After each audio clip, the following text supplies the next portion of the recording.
How to fix Gmail not syncing on phone. If you're having this issue, then make sure that you're checking your network connection. Make sure that your network is not lagging, and if it's lagging, then forget the network and re-add the same network or a different one. You can also try switching between your mobile data and your Wi-Fi to see if it helps. Also, make sure that your Google account is synced to your Gmail. Open settings on your device and scroll down. Here you should see an option called Google, so click on that. Inside Google, you will see your account. Click on your Google account at the top.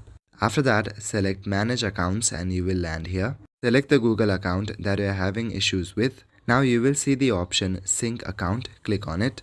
Here you should see the option called Gmail. Make sure that the Gmail option is turned on.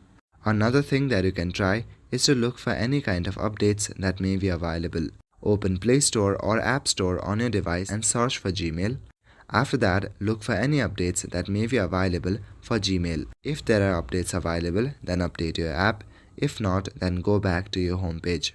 Navigate to the Gmail app and tap and hold on it. Click on the eye icon at the top right corner and select Storage. At the bottom right corner, click on Clear Cache. So that's all for today. Thank you.